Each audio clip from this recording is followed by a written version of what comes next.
Okay, I think we're back. So, I don't know what happened.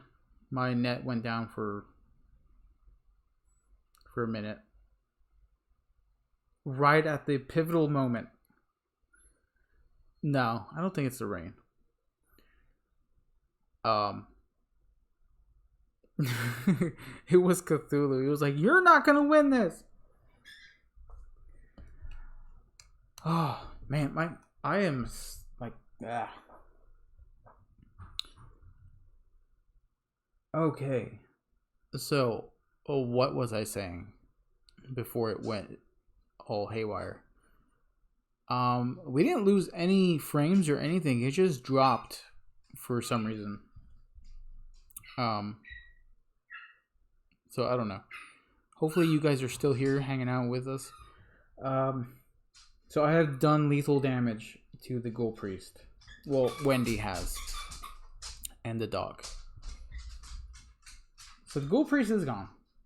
She gets 2 XP from defeating the Ghoul Priest.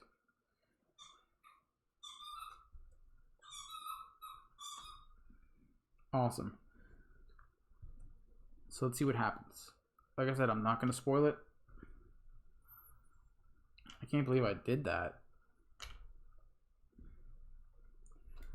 So the objective for this is the Ghoul Priest is defeated, advance. Let's see.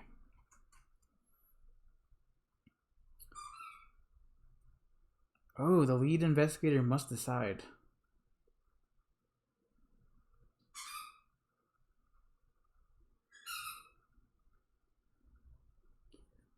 Okay, what does that mean?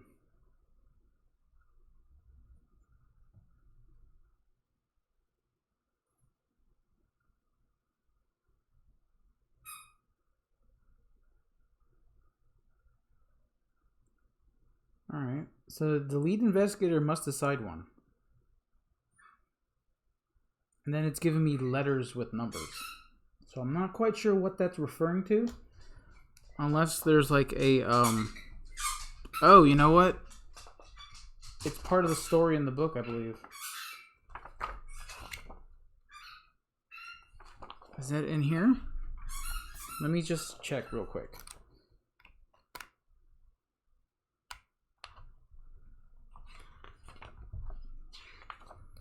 I know oh, yeah, it's in here. Like I said, this game has 3 books, so.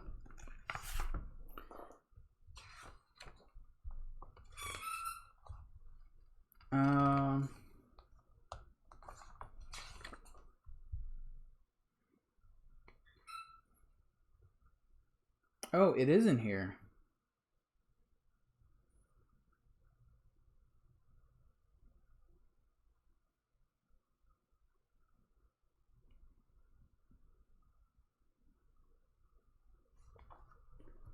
So yeah, the lead investigator has to decide something, which I'm not going to spoil.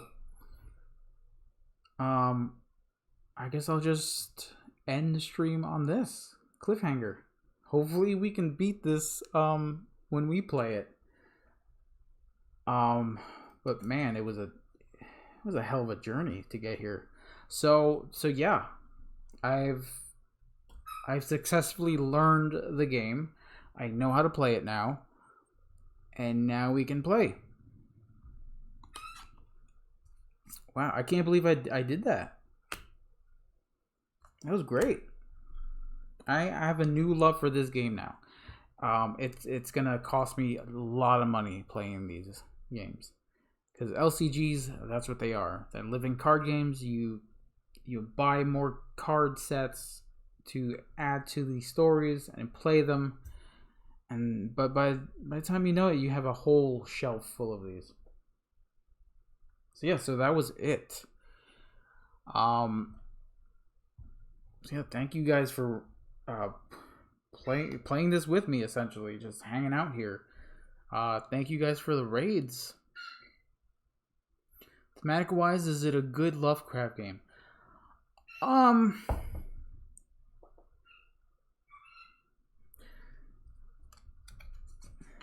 Like I said earlier, this game doesn't appeal to me really. I would, if I had to choose between this or Arkham Horror, the board game, or Eldritch Horror, I would pick those over this any day. All right. Those are more thematic than this. This is basically you're building your decks for your characters, and you're going through a story which is pretty much set in 3 acts. Either you're gonna win or you're gonna lose. There's no real in between here. I mean, I'm not gonna. It's a good game. It really is. It's just the theme is there, but Arkham Horror, the board game, and Eldritch Horror, they do a way better job with the theme. But I'm not gonna not knock this game. It is a good game.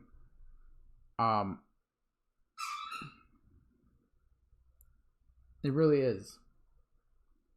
Like I said before, when we first played this game, we were so confused by all of the terminology, all of the rules. I mean, look at this.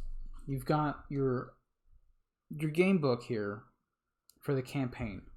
So all 3 campaigns are in here. The stories and how to play the first one, the setup and everything. And then you've got the reference guide, which is huge. It's a thick, huge book. And then you have the learn to play, which doesn't really teach you much, honestly. It just goes through the basic phases and stuff like that. And there's a lot to read, honestly. And I think we learned Arkham Horror, the board game, way faster than we learned this. It is a lot to read. There's a lot of terminology to remember. There's a lot of rules that you have to do in sequence. Like this game does come with a little sequence card, which is good. If it didn't come with it, for sure I would not be playing it. It does have an actions guide on the back, which just tells you your basic actions, which you constantly have to go and look at.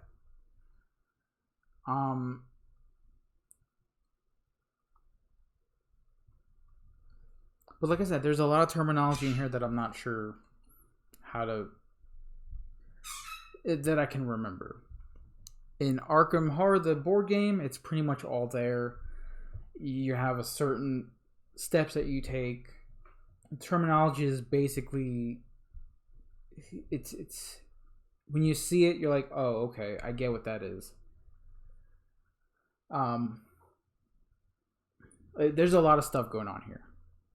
But once you play it, once you learn it, like when we first played this game and Lita Chandler came in, we had no idea how to use her. We didn't know what the heck we were doing. We didn't know what parlay meant. We didn't know how to use her at all to win the game. But now that I'm playing it again on my own, learning the rules, I set up these decks myself. So this is what we're probably going to use when we do play the game. It pretty much used up the whole set of cards, except for the level 2, 3s, stuff like that. If you've played Lord of the Rings, Journeys in Middle-earth, it's basically the same with a few just tweaks. Like in Lord of the Rings, you use a card and you get successes based on the stuff on the side of the card. In this one, you have to mitigate your abilities in order to give you a better chance at success. Because in this bag is a whole bunch of tokens that can really mess you up. So this was easy mode, okay? This token here lets you do your character ability, which I got only one time. So these do things on a card. Of course, -1s. This is an automatic failure. The tentacle card. Then you've got your -2s, -1s, 0s, and your cultist token.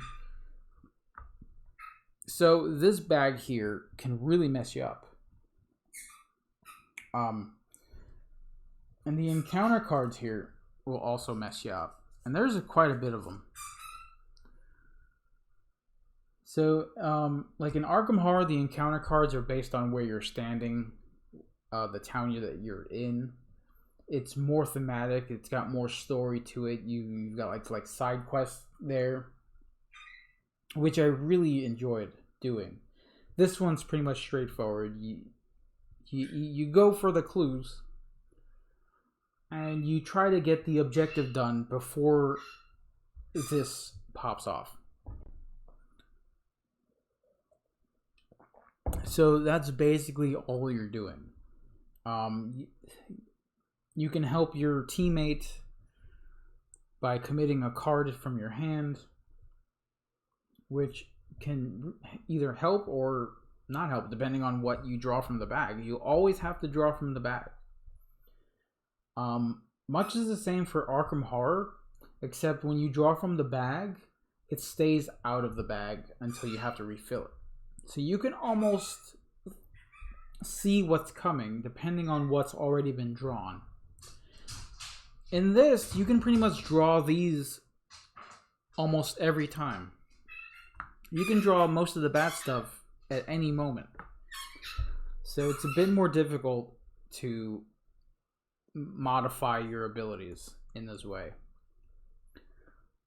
But like I said, once you get a grasp on how to play this game, it's very good. But I would pick the board games over the card games.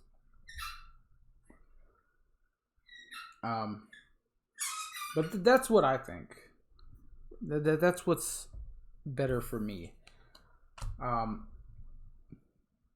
They use the same characters as the Arkham Horror games, which is great because I've grown to like these characters that they've created. When I see other games come out and I don't see these characters, I kind of get bummed out. Because, you know, Wendy Adams, you gotta love her. You know? She's the urchin. She's the one with the Elder Sign necklace. Which, in fact, is in her deck somewhere. Where is it? Oh, wow. And there are weakness cards, too. So, take 2 direct horror and remove all cards in your discard pile from the game. That's horrible. Holy crap. That is so bad. There are so many cards that I was never gonna get to see. Let me find her. Where's her necklace? It's the art in this game is amazing, by the way. I mean, look at that cat. That's the cat from that movie. You know what movie I'm talking about? Pet Sematary. That's totally the cat. That's crazy looking. It's scary. Wow,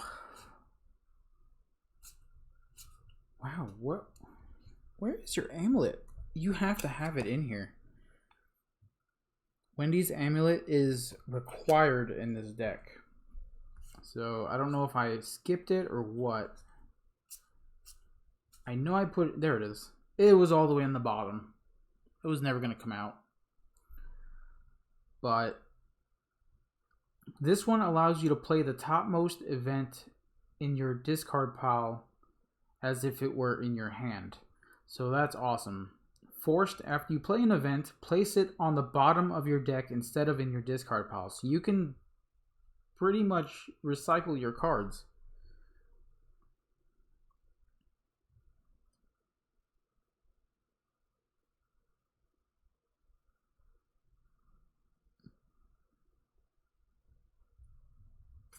So yeah, I do enjoy building decks, especially when you add more cards that are more powerful to it. I do find it a bit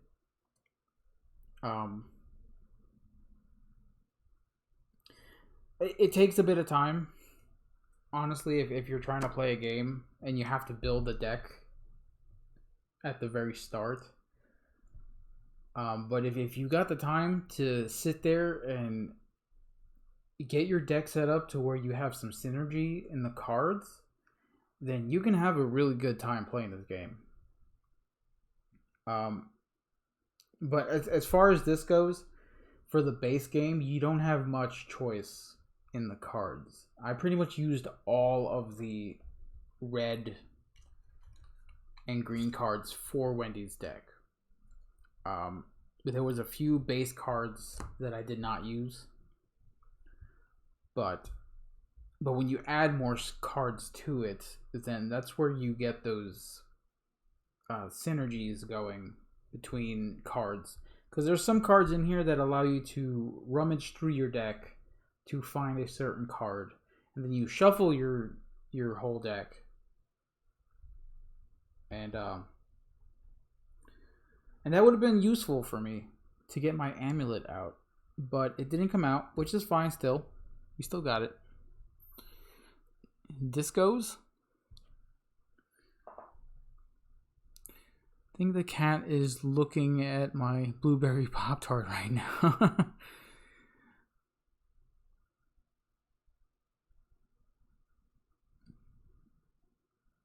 Alright, so yeah, now we know how to play. I can teach her how to play, and then we can hopefully win and get through the story.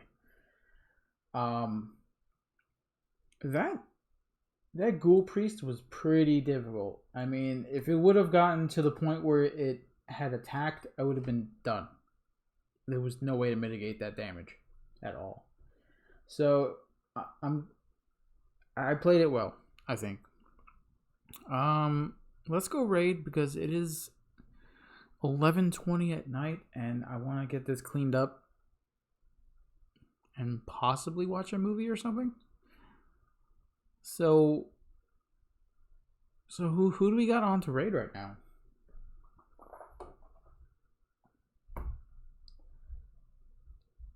Oh, and by the way, this bag did not come with the game. This is one of our bags from other games. This bag does not come with a game. Yeah. So you have to get your own Goblet of Doom or Bag of Doom or something. But this one came in handy. This is not one of those sticky ones. It's actually pretty good inside. It's a really rough cloth, and outside it's like a velvety softness. It was pretty good, and it doesn't stick to your hand. The tokens don't go all over the place. But you do need a bag or some type of doom holding object to get these tokens in. One that you can't see through necessarily. Seeker's Cache is on? No way. Oh, heck yeah, let's go see them. It's been a while. Oh, I have to lean over here. My computer is like all the way over here. Let's go raid Seeker's Cache. What is he doing?